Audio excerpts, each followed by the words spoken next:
Bonsoir à tous, vous êtes sur Lancer Critique et aujourd'hui nous allons nous intéresser à Warcry et plus précisément aux Iron Golem afin de savoir si c'est une bande qui est faite pour vous.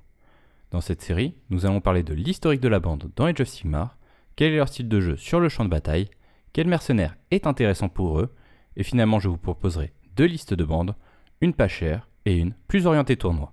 Et n'oubliez pas que la première règle pour choisir une bande est qu'elle vous plaise visuellement. Le reste ne vient que bien après. Originaires des montagnes Ferium de Chamon, les Iron Golem règnent sur un Dreadhold bâti au sommet d'un ancien volcan. On dit que leurs ancêtres asservirent un dragon solaire au cœur de la montagne, et que le flot de magma qu'ils crachent alimente les forges avec lesquelles ils fabriquent des armes et des armures. Ils se considèrent comme des élus, voués à fournir l'équipement nécessaire aux armées d'Arcan. Les Iron Golem estiment que la chair est faible alors que le métal est éternel, car il peut être fondu et remodelé à l'infini dans le brasier de la forge. Ils voient les flammes comme l'incarnation du chaos. C'est pourquoi ils entassent des cadavres et l'équipement de leurs ennemis sur d'immenses bûchers, pendant que les corps se consument, les armes et les armures fondent et servent à fabriquer des obélisques funestes. À présent, parlons d'eux sur la table de jeu. Leurs points forts, ils sont plutôt résistants pour leur prix et disposent d'aptitudes leur permettant d'infliger des dégâts aux adversaires.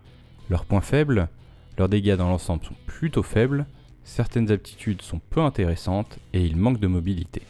En troupes sacrifiables, nous avons les Iron Legionary. Ils ne font pas beaucoup de dégâts, mais sont résistants pour leur prix.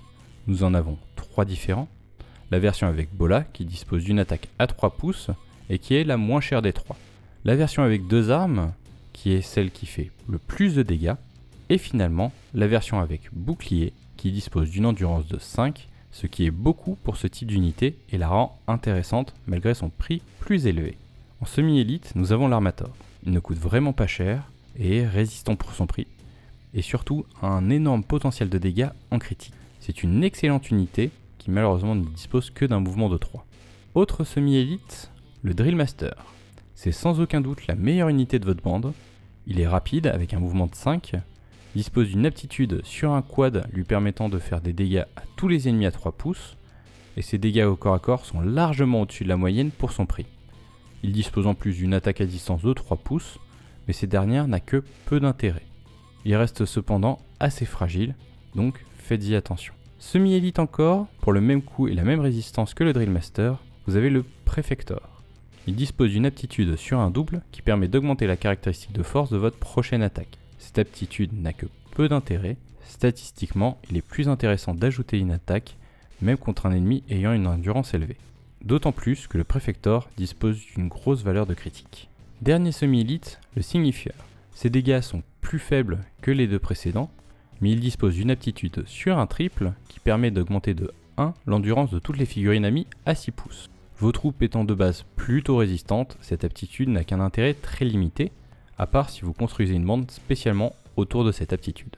Finalement, en élite, nous avons l'Ogre Breacher.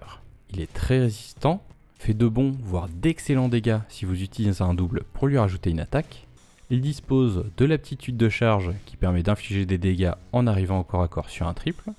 C'est un excellent investissement, que ce soit pour faire du dégât ou pour tenir les objectifs. Le leader a une aptitude sur un double qu'il ne peut utiliser qu'après avoir tué un combattant ennemi, et qui lui permet de faire un mouvement bonus ou une attaque bonus. Cette aptitude est plutôt utile et vous permettra de facilement vous replacer ou d'éliminer plusieurs adversaires au corps à corps. Nous n'avons qu'un seul choix, le Dominar, qui est la version améliorée du Prefector. En mercenaire, je vous conseille le Gaunt Summoner sur disque. Votre bande manquant d'une unité avec une bonne mobilité, ce dernier avec son mouvement de 10 et le vol remplit parfaitement le rôle.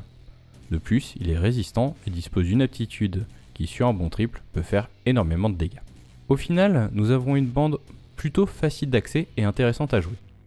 On peut adapter son style de jeu selon si on préfère jouer le nombre ou l'élite.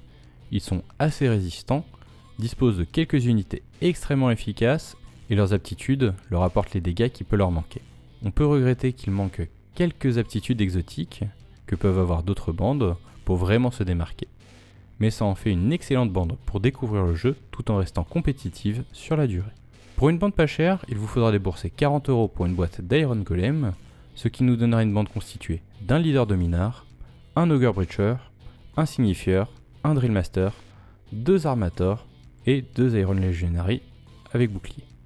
Pour une bande plus orientée tournoi, je prendrai un leader de mineur, un Ogre Breacher pour tenir les objectifs et comme force de frappe, 2 Drill Master pour me débarrasser des unités élites adverses ou d'un groupe d'unités sacrifiables grâce à leur aptitude, 2 Armators pour m'occuper des troupes sacrifiables adverses, et finalement 2 Iron Legionary avec bouclier qui me serviront à bloquer l'adversaire. J'espère que cette vidéo vous aura permis de savoir si les Iron Golem est une bande pour vous. N'hésitez pas à me signaler dans les commentaires quelle bande vous voudriez voir ensuite. Tout sweet!